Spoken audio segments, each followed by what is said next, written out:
Assalamualaikum warahmatullahi wabarakatuh. Alhamdulillahirabbil alamin wa bihi nasta'in ala umurid dunya waddin wassalatu wassalamu ala asyrafil anbiya'i wal mursalin wa ala alihi wa sahbihi ajma'in amma ba'du. Rabbi shrah li sadri wa yassir li amri wahlul 'uqdatam min lisani yafqahu qawli. Amin amin ya rabbal alamin. Baik teman-teman sekalian, alhamdulillah selamat bergabung untuk seluruh teman-teman Maskan Hufat maupun teman-teman Rumah Quran dimanapun berada, maupun teman-teman yang saat ini sedang bekerja, sedang jaga toko ya. Uma juga lihat ada yang jaga warung, Masya Allah ya, ada yang di kantornya, ada yang di rumah, Masya Allah. Hari ini kita akan membahas mengenai Ashabul Kahfi, tapi sebelumnya Uma ingin memulai dengan, karena ini hari Jumat, maka tidak ada salahnya Uma mengingatkan teman-teman semua tentang amalan-amalan hari Jumat, sebagai muqaddimah, sebagai pembuka. Apa saja sih amalan-amalan hari Jumat? Beberapa di antaranya yang teman-teman bisa lakukan, tentu saja adalah dengan memperbanyak salawat pada Nabi Muhammad SAW. Sebelum kita bahas tentang Ashabul Kahfi, pemuda-pemuda di dalam gua, kita akan membahas dulu tentang amalan-amalan hari Jumat, yang salah satunya adalah membaca suratul Kahf atau surah Al-Kahfi. Kita mulai dengan pembahasan pertama, amalan-amalan pada hari Jumat. Apa saja? Yang pertama adalah tentu saja banyak membaca salawat kepada Nabi Muhammad SAW. Apa kata Rasulullah SAW? Perbanyaklah salawat kepadaku, kepada Rasul setiap hari Jumat, karena, apa kata Rasul? Salawat umatku akan diperlihatkan kepadaku pada setiap hari Jumat. Dan barang siapa yang bersalawat kepadaku, dialah yang paling dekat denganku pada hari kiamat nanti.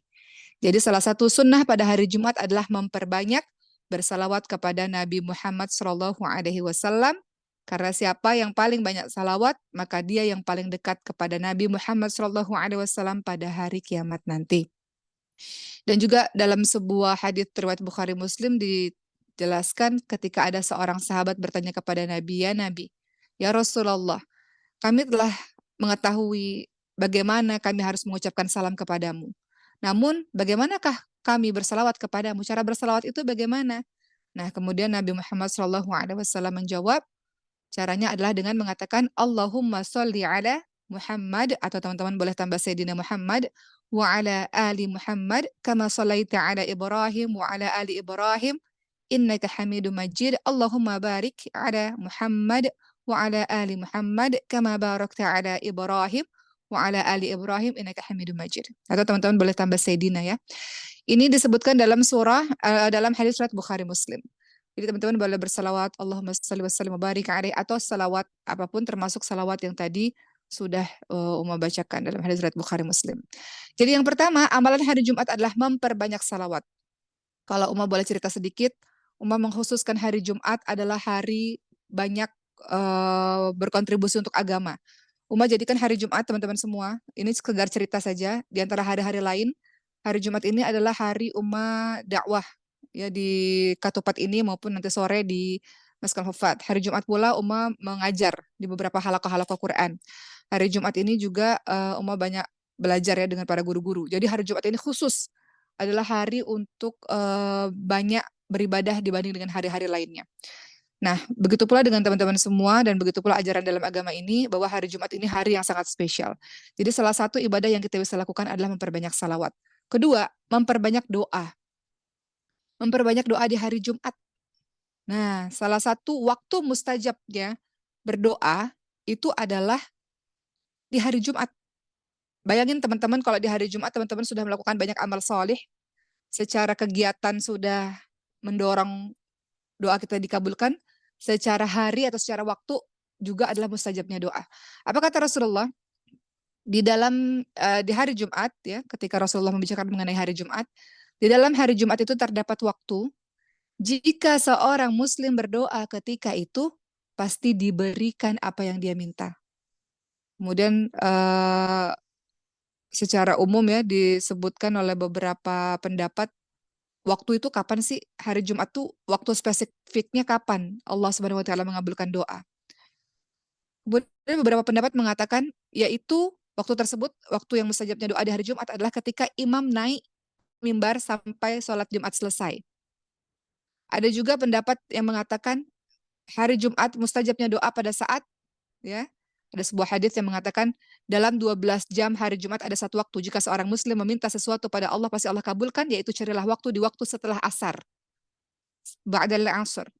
Itu waktu mustajabnya doa di hari Jumat.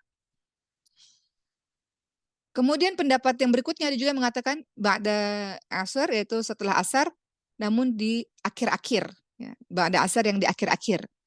Ada juga yang mengatakan bahwa dianjurkan untuk bersungguh-sungguh dalam berdoa dalam 2 waktu tersebut pada saat, tadi ya imam yang naik ke mimbar sampai sholat Jumat selesai dan juga ba'dal 'ashr. Itu adalah mustajabnya doa di hari Jumat.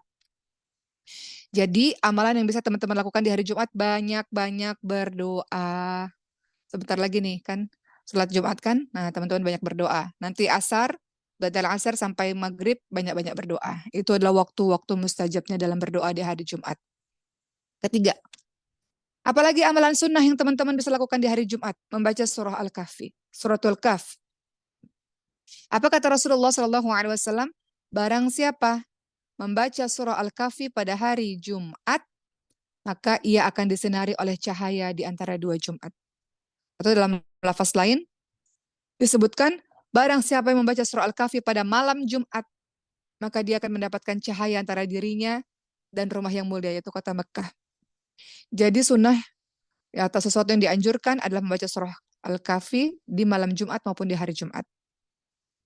Atau kita lihat dalam hadis yang lain apa kata Rasulullah, barang siapa membaca suratul Kahf sebagaimana diturunkan, maka ia akan mendapatkan cahaya dari tempat ia berdiri hingga Mekah. Barang siapa yang membaca 10 akhir ayatnya, kemudian keluar Dajjal, maka ia tidak akan dikuasai oleh Dajjal. Barang siapa yang berwudu, kemudian dia mengucapkan, Subhanakallahumma bihamdika, la ilaha illa anta, astaghfirka wa atubu ilaik, yang artinya maha suci engkau ya Allah, segala pujian untukmu ya Allah, tidak ada sesembahan yang berhak disembah selain engkau ya Allah, aku senantiasa memohon ampun dan bertobat kepadamu. Barang siapa yang berwudu dan mengucapkan doa tersebut, dan juga tadi ya membaca surah Al-Kahfi dan membaca 10 akhir ayatnya, maka akan dicatat baginya di kertas dan dicetak sehingga tidak akan luntur pada hari kiamat. Ya, artinya memang Allah memberkahi orang-orang yang membaca surah Al-Kahfi, kemudian Allah lindungi dia dari Dajjal, ya, kemudian Allah akan bagikan pahala yang besar untuk dirinya. Baik, setelah kita membahas mengenai amalan-amalan di hari Jumat, sekarang Uma mau bahas sedikit tentang surah Al-Kahfi, suratul Kahf. Surah Al-Kahfi ini surat ke-18 dalam Al-Quran. Terdiri dari 110 ayat. Terdapat di antara di dalam juz 15 dan juz 16. Dan surah Al-Kahfi yang kita disunahkan untuk membaca setiap hari Jumat, ini termasuk golongan surah-surah Makkiyah. Apa itu surah Makkiyah? Surah yang diturunkan kepada Nabi Muhammad sebelum hijrah ke kota Madinah. Ada juga yang namanya surah-surah Madaniyah, surat-surat yang diturunkan setelah hijrah ke Madinah. Nah, di dalam suratul Kahf, seperti yang sudah teman-teman baca selama ini, itu terdapat banyak sekali kisah-kisah. Tidak hanya ada kisah Ashabul Kahfi atau pemuda di dalam gua, tapi ada juga kisah si kaya dan si miskin. Ada juga kisah Nabi Musa alaihissalam dan Nabi Khidir alaihissalam. Dan ada kisah tentang Dzulkarnain dengan Ya'juj dan Ma'juj. Ada 4 kisah. Uma akan ceritakan sedikit, resum sedikit. Namun hari ini Uma agak panjang membahas tentang Ashabul Kahfi. Ada 4 kisah di dalam suratul Kahf. Pertama adalah kisah Ashabul Kahfi. Ashabul Kahfi ini apa sih?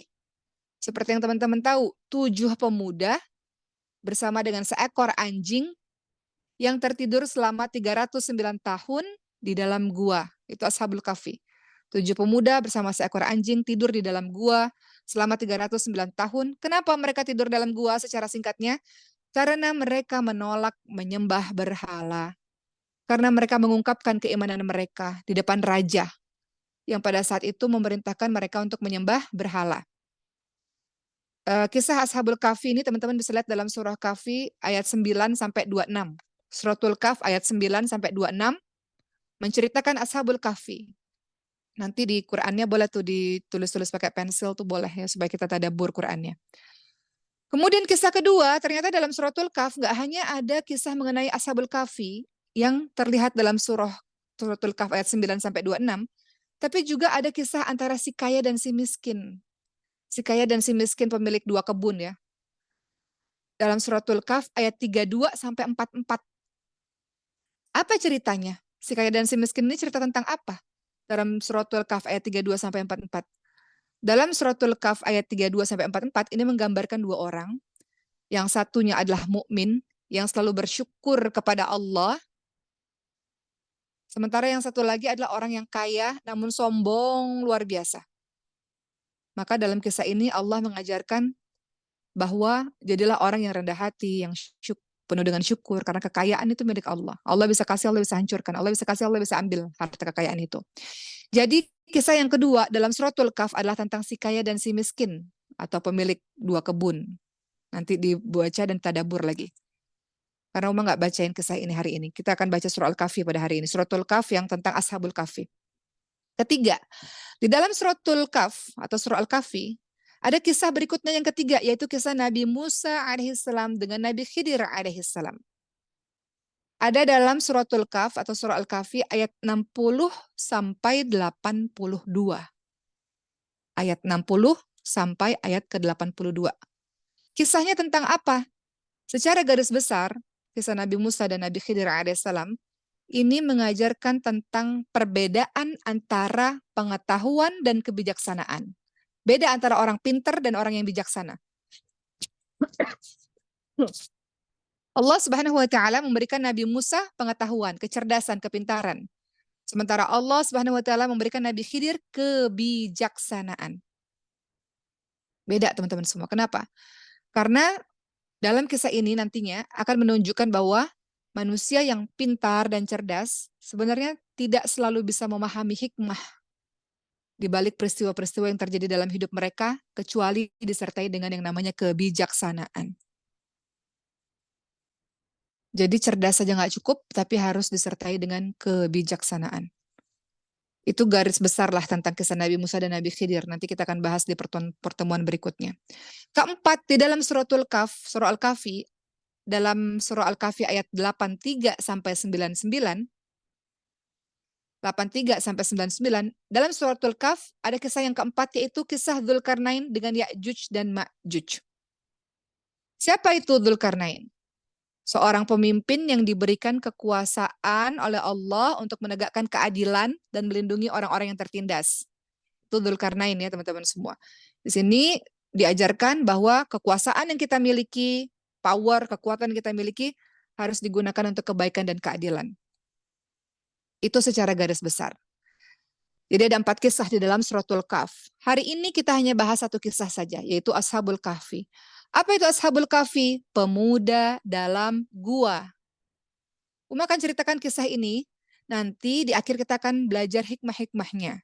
Apa yang kita bisa ambil dari kisah tentang pemuda dalam gua ini. Kisah Ashabul Kahfi ini menjelaskan kepada kita, mengajarkan kepada kita tentang keteguhan dalam iman kita dan keberanian kita dalam menghadapi tantangan demi tantangan. Kadang-kadang ini terjadi dalam kehidupan kita. Ashabul Kahfi kan para pemuda-pemuda, teman-teman semua. Kadang-kadang ini terjadi dalam kehidupan kita. Kadang-kadang susah bagi kita untuk teguh dalam iman kita. Susah bagi kita untuk berani dalam mengatakan yang benar itu benar, yang salah itu salah. Nggak semua orang bisa melakukan hal demikian di hari-hari yang sekarang. Maka penting bagi kita untuk belajar dengan pemuda dalam gua ini atau Ashabul Kahfi. Teman-teman buka Quran yang ada terjemahnya. Sambil teman-teman baca Quran tersebut, kita akan mulai dari suratul Kahf ayat ke-9. Surah Al-Kahfi ayat ke-9. Apa kata Allah Subhanahu wa taala? A'udzu billahi minasyaitonir rajim. Am hasibta anna ashabal kahfi warraqimi kanu min ayatina ajaba.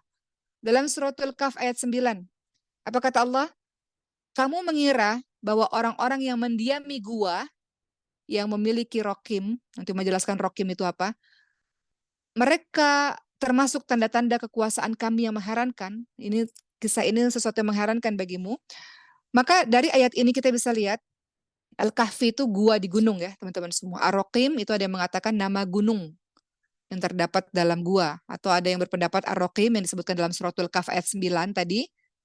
Atau kamu mengira bahwa orang-orang yang mendiami gua dan yang memiliki Rokim ya dalam surat Al-Kahfi ayat 9. Rokim itu apa? Ada yang juga yang berpendapat Rokim itu nama lembah yang terdapat dalam sebuah gua. Maka kisah Ashabul Kahfi ini, kisah ini kapan sih terjadinya? Setelah masanya Nabi Isa alaihissalam. Kisah Ashabul Kahfi ini terjadi setelah masanya Nabi Isa alaihissalam. Mereka itu adalah orang-orang yang kaum-kaum yang lainnya ya, kecuali pemuda-pemuda ini, mereka orang-orang yang musyrik, yang menyembah berhala. Siapa Ashabul Kahfi? Siapa pemuda-pemuda ini? Pemuda-pemuda ini bukan pemuda-pemuda sembarangan. Mereka adalah pemuda-pemuda yang merupakan putra-putra dari para raja, dari para tokoh-tokoh, bayangkan, yang menyembah berhala, yang musyrik. Namun pemuda-pemuda ini berkumpul, ya, dipertemukan oleh Allah karena teguh dalam keimanannya kepada Allah Subhanahu wa taala. Itu secara garis besar. Kita lihat lagi surah Al-Kahfi ayat ke-10. Kisah mereka secara global apa? Dalam surah Al-Kahf ayat ke-10 Allah Subhanahu wa taala ingatkan, a'udzubillahi minasyaitonir rajim, idz awal fityatu ilal kahfi faqalu rabbana atina min ladunka rahmatan wa hayyi lana min amrina rasyada. Dalam suratul Kahf ayat ke-10, ingatlah ketika para pemuda mencari tempat berlindung di dalam gua. Mereka nggak senang dengan keadaan ini. Keadaan mereka dipaksa untuk menyembah berhala, percaya kepada berhala. Keadaan yang mereka dipaksa sekeliling mereka untuk menyembah berhala. Dan mereka nggak mau. Mereka nggak mau membiarkan diri mereka menyembah kepada selain Allah. Maka dalam suratul Kahf ayat 10, lihatlah teguhnya anak-anak muda ini, teman-teman semua. Ini anak-anak muda ini keren ya, Masya Allah. Dia punya power, dia punya kekuatan sebetulnya. Maka ini kalian para pemuda, dan kita semua ya, para pemuda, ketika pemuda itu punya prinsip, ketika pemuda itu apa ya, kokoh kuat ya, teguh, wah Masya Allah ya, akan menghasilkan sesuatu yang besar. Tidak hanya untuk dirinya sendiri, tapi untuk kaumnya. Anak-anak muda ini penggerak luar biasa, teman-teman semua. Dalam surah Al-Kahfi ayat 10 dikatakan, tatkala pemuda itu mencari tempat berlindung ke dalam gua, lalu mereka berdoa kepada Allah. Ya Allah, berikanlah rahmat kepada kami, berikanlah kasih sayangmu kepada kami ya Allah. Kami telah meninggalkan kampung halaman kami, meninggalkan keluarga kami demi keimanan kepadamu. Begitu kira-kira. Ya Allah, berikanlah rahmat kepada kami dari sisimu. Sempurnakanlah bagi kami petunjuk yang lurus dalam urusan agama ini, dalam urusan ini. Maka ketika kita baca suratul Kahf ayat 10, maka akhirnya mereka melarikan diri untuk menyelamatkan agama mereka. Teman-teman semua, mereka menuju ke sebuah gua dan mereka bersembunyi dari kejaran kaumnya. Jadi kaumnya ini memaksa agar mereka ini menyembah berhala. Mereka mengejar si pemuda-pemuda ini. Pemuda ini lari karena sama sekali tidak mau mengikuti perintah dari para raja-raja itu untuk menyembah berhala-berhala. Maka kepada siapa mereka meminta pertolongan? Kepada siapa minta tolong? Mereka minta tolong kepada Allah. Ya Allah, berikanlah kasih sayangmu kepada kami. Berikanlah rahmat kami dari sisimu ya Allah. Mereka berdoa. Mereka pemuda-pemuda yang lari dari kaumnya, tentu ada rasa ketakutan, lari dari kampung halamannya gitu ya, bersama dengan teman-temannya 7 orang saja. Siapa yang kasih pertolongan? Allah. Maka mereka bergantung pada Allah. Mereka minta sama Allah, berikanlah ya Allah kasih sayangmu ya Allah. Berikanlah rahmat ya Allah. Kadang-kadang kita dalam kehidupan begitu juga teman-teman semua. Banyak dari kita dengan macam-macam kasus, macam-macam kejadian, kita pergi dari lingkungan kita yang buruk, atau kita mau kehidupan yang lebih baik, sehingga kita tinggalkan satu kelompok atau satu pergaulan. Kemudian kita ngerasa kita sendiri dalam perjalanan itu, hanya sedikit teman-teman, dan kita merasa kita dijauhi atau bahkan kita diancam disakiti atau apapun itu, ya banyak sekali kisah-kisah di sekitar kehidupan kita. Maka doa sebagaimana doanya para pemuda-pemuda dalam gua ini, doanya para Ashabul Kahfi ini. Mereka bilang, "Ya Allah, berikanlah pertolonganmu ya Allah, berikanlah kasih sayangmu ya Allah, dan sempurnakanlah bagi kami petunjuk yang lurus ya Allah. Kasih petunjuk kepada kami ya Allah, kami harus gimana setelah ini?" Begitu kira-kira. Maka sebenarnya doanya Ashabul Kahfi ini, doanya pemuda dalam gua ini hampir serupa dengan doanya Nabi. Nabi pernah mengajarkan sebuah doa, kalau engkau mau diberikan keselamatan, rasa aman dari berbagai macam sisi, Rasulullah mengajarkan doa.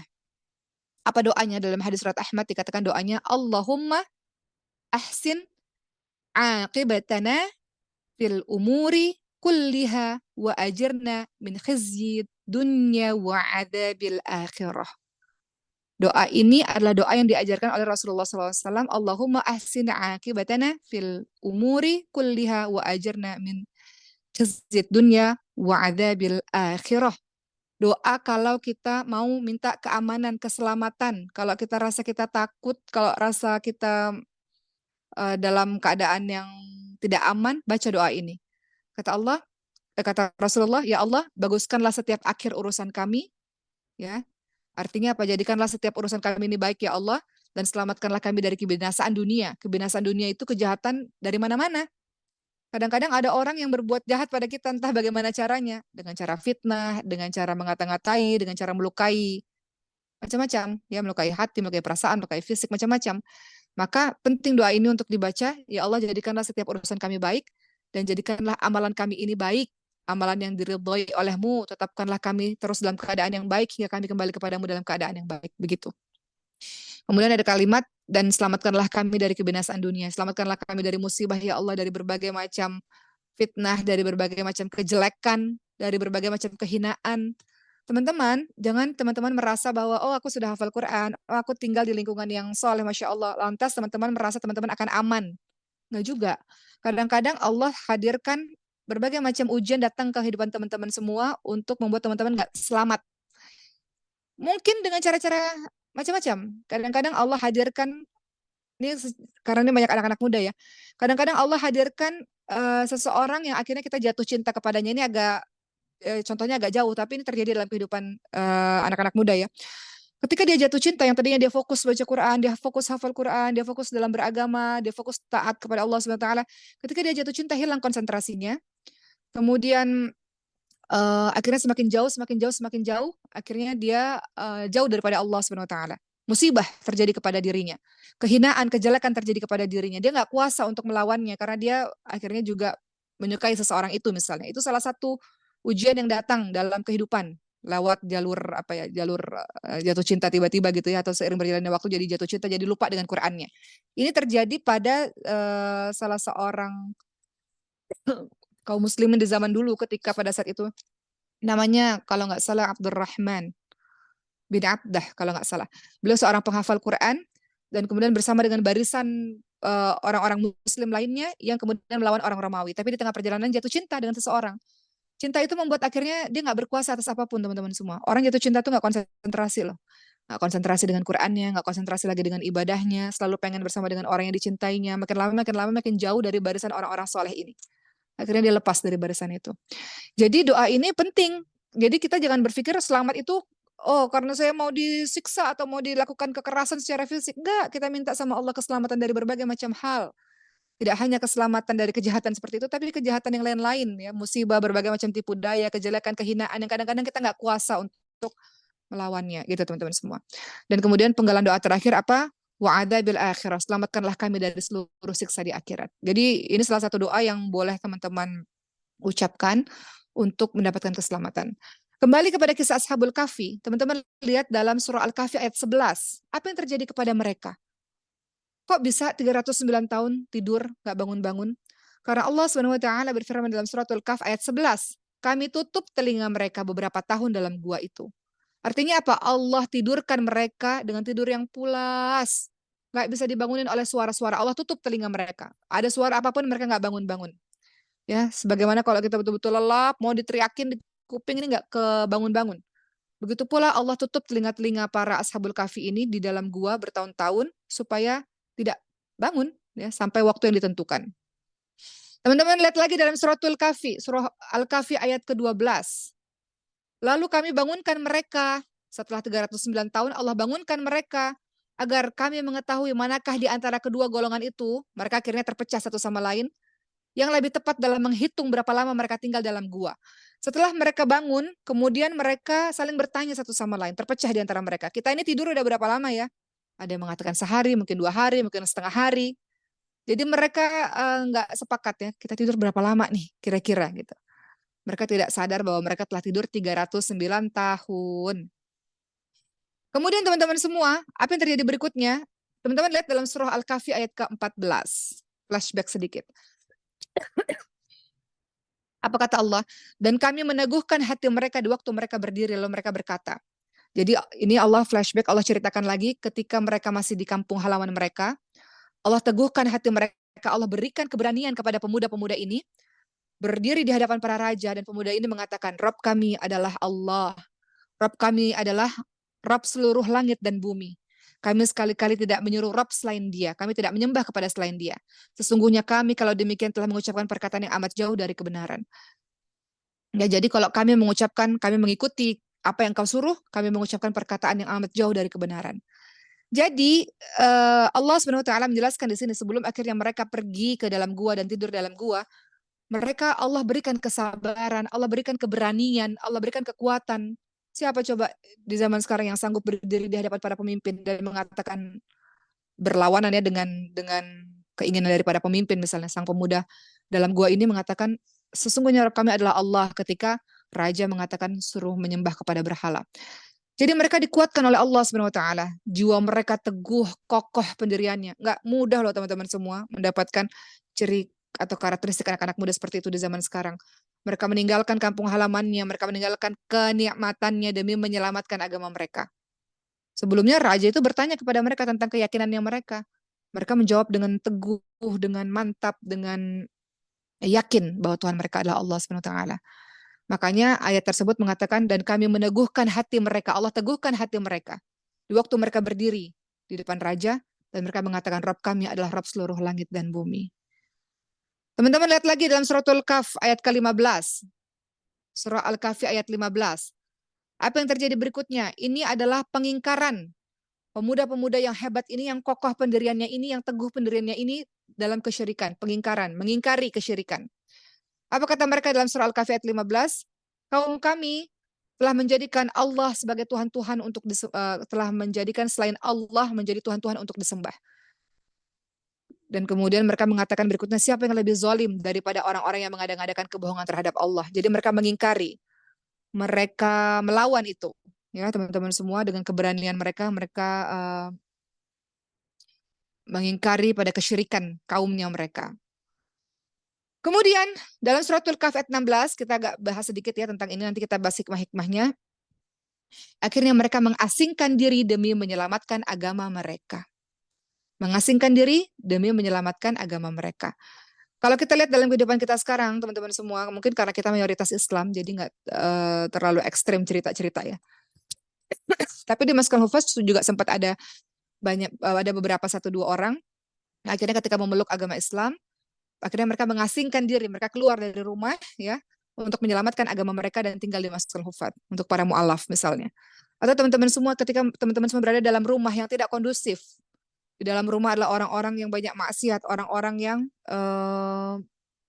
banyak melakukan keburukan. Kan banyak tuh teman-teman di Masjidil Hufaz itu nggak semuanya loh background keluarganya background keluarga Qurani, ya kan? Nggak semuanya kalian background keluarganya keluarga yang taat dan soleh. Semua background masuk ke dalam pesantren. Ada yang latar belakang keluarganya adalah keluarga yang memang jauh daripada Allah, yang banyak maksiat, yang menjadikan maksiat seolah-olah hal yang biasa. Maka dia pergi mengasingkan diri, pergi ke satu tempat, misalnya ke pesantren misalnya, atau pergi ke satu tempat untuk mengasingkan diri demi menyelamatkan agama mereka. Jadi kalau kita lihat dalam kehidupan sekarang, kisahnya bisa seperti itu. Seperti yang dilakukan oleh pemuda Ashabul Kahfi. Ketika di kampung halamannya nggak bisa nih saya menyembah Allah dengan cara seperti ini. Saya dipaksa, lama-lama nanti saya keikutan gitu. Akhirnya mereka mengasingkan diri untuk menyelamatkan agama mereka. Ini orang-orang pemuda-pemuda yang diberkahi oleh Allah Subhanahu wa taala.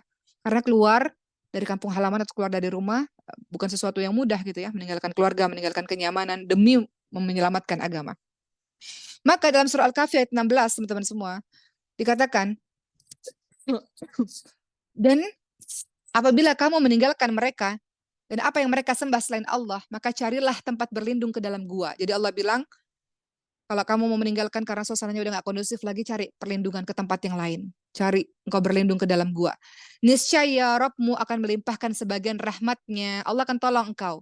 Kemudian dikatakan, dan menyediakan sesuatu yang berguna bagimu dalam urusan kamu. Jadi kalau kamu pergi dengan alasan untuk menyelamatkan agama kamu, mudah-mudahan Allah akan melimpahkan rahmatnya kepadamu. Ini janji Allah dalam surah Al-Kahf ayat ke-16. Jadi kalau teman-teman sudah berada di tempat yang baik pada saat ini, anggaplah gua itu kan menyendiri ya. Anggaplah sekarang teman-teman yang ada di pesantren, yang sekarang lagi belajar di pesantren misalnya, sedang mensucikan diri, sedang menyelamatkan diri ya dari berbagai macam urusan-urusan luar yang kadang-kadang bisa mengganggu kita. Jadi sebenarnya suratul Kahf ini relate dengan kehidupan teman-teman yang saat ini memilih untuk hidup menyepi dari keramaian hiruk pikuk dunia ini di pesantren untuk menghafalkan Quran. Jadi ini kisahnya mirip-mirip lah ya teman-teman semua. Kemudian Allah katakan apa? Carilah tempat berlindung ke dalam gua. Allah akan melimpahkan sebagian rahmatnya kepadamu. Allah akan membentangkan rahmatnya pada orang-orang yang mendekat kepada Allah SWT. Dan akhirnya mereka menuju ke sebuah gua. Dan lihatlah bagaimana perlindungan Allah terhadap para pemuda di tempat persembunyiannya ini. Kalau kita kaitkan dalam kehidupan yang sekarang, lihatlah bagaimana perlindungan Allah bagi teman-teman yang memilih untuk berhijrah. Lihatlah bagaimana perlindungan Allah bagi teman-teman yang memilih untuk menyepi atau mengurangi aktivitas dalam keramaian untuk melindungi agama teman-teman semua. Ini cocok untuk teman-teman di pesantren ya. Kata Allah, teman-teman lihat dalam surah Al-Kahfi ayat 17. Apa sih yang Allah takdirkan, Allah lakukan, kok mereka bisa hidup dan bisa sehat ya selama 309 tahun. Jadi Masya Allah, cara Allah itu luar biasa. Dalam surah Al-Kahfi ayat 17, Allah ceritakan bagaimana cara Allah untuk melindungi mereka. Dalam surah Al-Kahfi ayat 17 bahasanya adalah, dan kamu akan melihat matahari ketika terbit condong dari gua mereka ke sebelah kanan dan bila matahari terbenam menjauhi mereka ke sebelah kiri. Jadi terik matahari itu nggak kena ke tubuh mereka. Ya matahari masuk tapi terik matahari itu nggak kena ke tubuh mereka. Allah lindungi. Dan kemudian kata Allah mereka berada dalam gua yang sangat luas. Jadi guanya luas. Ketika matahari masuk, matahari yang terik dan menyengat itu nggak langsung mengenai tubuh mereka. Itu cara Allah menyelamatkan mereka. Ya, Allah menjadikan mereka tetap terus hidup. Sinar matahari itu nggak langsung terkena ke tubuh mereka, dan ini merupakan tanda-tanda kebesaran Allah. Dan Allah menunjukkan perhatian dan penjagaannya lewat cara seperti ini. Teman-teman bayangkan, Ibnu Katsir itu menjelaskan, mereka hidup dalam gua bertahun-tahun, nggak makan, nggak minum, nggak ada asupan makanan dalam waktu yang sangat lama. Itulah tanda-tanda kebesaran Allah, kekuasaan Allah. Kalau Allah sudah berkehendak, secara logika nggak mungkin orang bisa bertahan nggak makan berhari-hari, atau bahkan bertahun-tahun, bahkan beratus-ratus tahun. Tapi kalau Allah sudah berkehendak, nggak ada yang bisa membatalkannya ya. Maka di sini kita lihat bahwa orang-orang pemuda ini adalah orang-orang yang dilindungi oleh Allah Subhanahu wa taala. Mereka adalah orang-orang yang sedang berjihad di jalan Allah, mereka mau dekat sama Allah. Mereka orang-orang yang jihad di jalan Allah, mereka menyerahkan dirinya kepada Allah. Sama seperti teman-teman di pesantren ini. Teman-teman yang sekarang lagi ngafalin Quran. Apa yang teman-teman lakukan? Teman-teman sedang berjihad di jalan Allah. Ya, teman-teman sedang menuntut ilmu, teman-teman sedang berjihad di jalan Allah. Teman-teman tinggalkan rumah yang nyaman, tinggalkan orang tua, tinggalkan adik-adik, pergi ya ke satu tempat. Teman-teman sedang berjihad di jalan Allah. Kemudian teman-teman menyerahkan diri kepada Allah Subhanahu wa taala. Sehingga lihat kisahnya Ashabul Kahfi.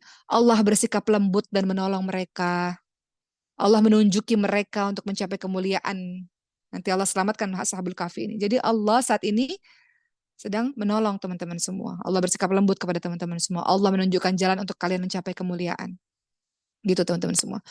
Surah Al-Kahfi ayat ke-18. Lihat, gimana cara Allah menyelamatkan tubuh mereka. Orang tuh kalau nggak bergerak-bergerak, kalau tidur, logikanya, Ibu Uma kemarin waktu serangan jantung, nggak nafas 5 menit itu, di ICU 11 hari kan nggak gerak badannya. Itu aja kalau bangun udah nggak bisa. Harus fisioterapi 3 bulan untuk bisa duduk, untuk bisa jalan. Orang kalau badannya nggak gerak-gerak tuh nggak bisa teman-teman semua. Untuk beraktivitas seperti sedia kala.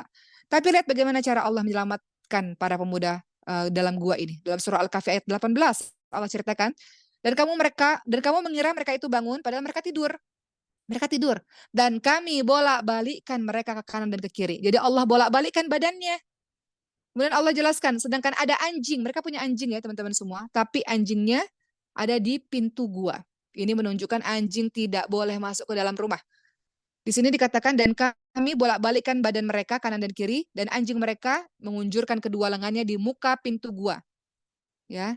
Dan jika kamu menyaksikan mereka, kalau kamu bertemu dengan Ashabul Kahfi, tentu kamu akan berpaling dan melarikan diri. Nah, maksudnya apa nih? Nah, kita lihat. Allah membolak-balikkan badan mereka, teman-teman semua. Mereka ditidurkan ke kanan dan ke kiri. Kenapa? Agar tanah itu tidak merusak badan mereka. Jadi cara Allah supaya tanah nggak merusak badan mereka, Allah jadikan badan mereka bolak-balik kanan kiri, gitu ya. Dan di sini disebutkan, dan anjing mereka berada di pintu gua. Artinya apa? Anjing itu tidak berada dalam gua. Kenapa? Sebab malaikat tidak akan masuk ke dalam rumah yang ada anjing di dalamnya. Ya kan? Jadi dalam surah Al-Kahfi ini kita lihat anjing taruh di luar untuk menjaga, tidak boleh masuk ke dalam. Jadi keberkahan pemuda Ashabul Kahfi ini, pemuda dalam gua ini juga berkah juga anjingnya. Ya, anjingnya juga mengalami tidur yang sangat panjang dalam keadaan seperti itu sama. Jadi inilah kalau kita lihat Ibnu Katsir menjelaskan ini manfaat kalau kita nemenin orang-orang baik. Anjing aja teman-teman semua. Itu anjingnya Ashabul Kahfi itu selalu diingat dalam sejarah dan memiliki kedudukan sendiri. Ini manfaat kalau kita menemani, membersamai orang-orang yang baik. Karena siapa saja yang mencintai orang-orang baik, dia akan bahagia terus bersama dengan mereka. Kalau pada anjing saja, ya, dimuliakan sebegitunya, dikisahkan, disebut bahkan anjing itu dalam Al-Quran, maka ini berlaku bagi siapapun yang mengikuti atau menemani orang-orang baik. Pantas untuk dimuliakan. Anjing aja dimuliakan karena menemani Ashabul Kahfi. Apalagi manusia-manusia yang menemani orang-orang soleh. Makanya kalau teman-teman Masya Allah pada hari ini berada dalam komunitas yang baik, nggak hanya di pesantren atau di komunitas-komunitas yang baik. Jangan pernah lepaskan komunitas itu. Jangan pernah tinggalkan komunitas itu, barisan orang-orang baik itu.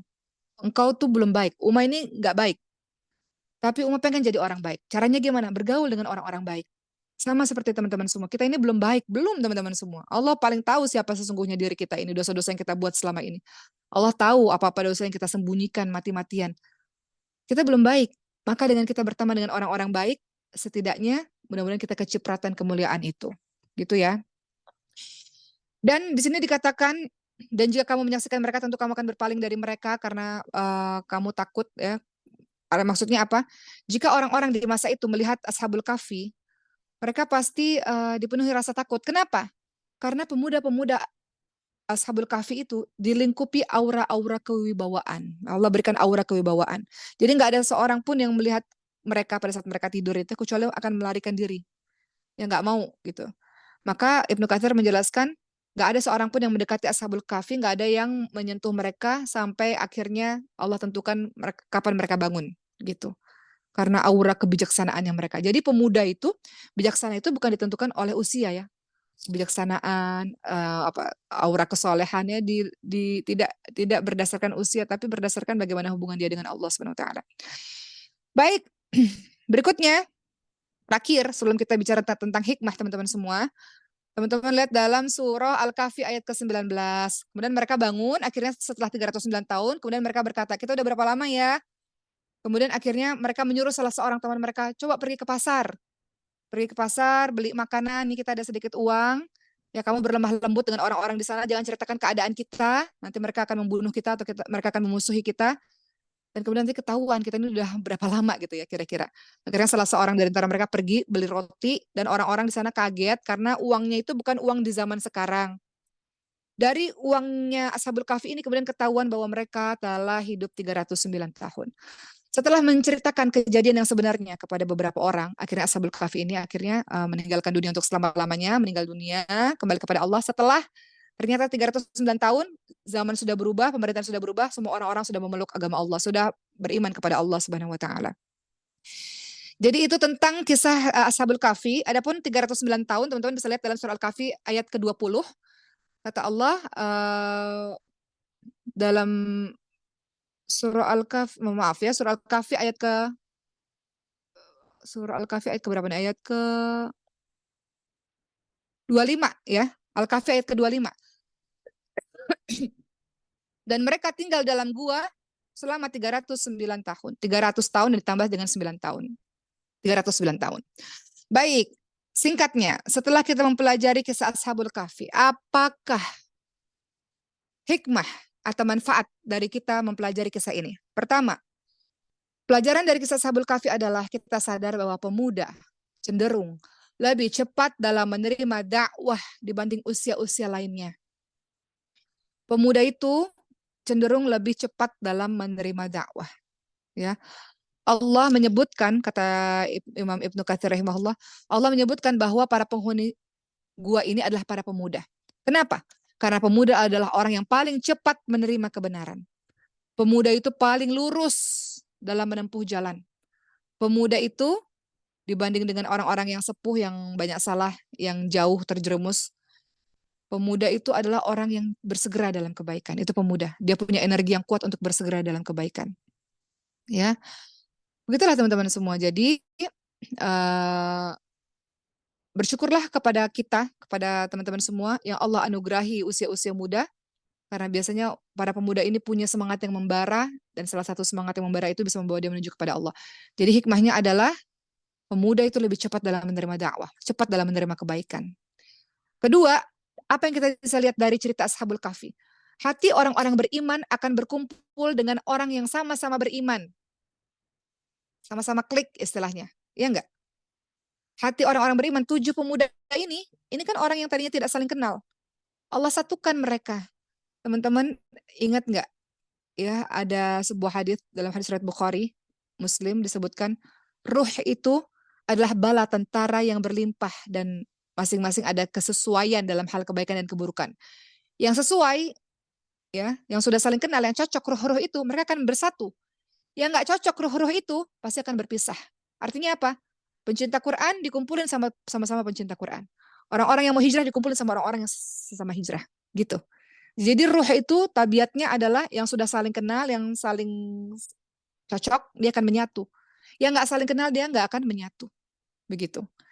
Jadi kalau kita lihat kisah Ashabul Kahfi, yang kedua hikmahnya adalah orang-orang beriman akan dikumpulkan bersama dengan orang-orang beriman. Jadi berbahagialah bagi teman-teman semua yang pada saat ini dalam proses hijrahnya, yang saat ini nyaman dan bahagia bergaul, bersahabat dengan orang-orang soleh. Karena ruh kalian serupa dengan ruh itu. Karena banyak orang-orang yang di luar sana yang ruhnya nggak matching gitu ya, yang nggak mau berkumpul bersama dengan orang-orang yang dekat kepada Allah. Jadi bersyukurlah dengan itu. Kemudian yang ketiga, apa yang kita bisa pelajari teman-teman semua? Yang ketiga adalah dalam kisah Ashabul Kahfi kita belajar berani dalam membela kebenaran dan mengungkapkan kebenaran. Jadi orang yang punya prinsip, jadi orang yang berani mengatakan yang benar itu benar, ya dengan cara yang baik tentu saja ya. Di sini teman-teman semua lihat bagaimana si Ashabul Kahfi ini, pemuda-pemuda dalam gua ini berani dalam menunjukkan prinsipnya ke hadapan raja. Atau para Ashabul Kahfi ini kemudian menceritakan kepada setelah 309 tahun kepada orang tentang kejadiannya mereka. Ya berani dalam mengungkapkan kebenaran. Kadang-kadang ini nggak semua orang bisa lakukan teman-teman semua. Kadang-kadang nyari aman aja deh udah nggak usah ikut campur gitu. Kadang-kadang begitu.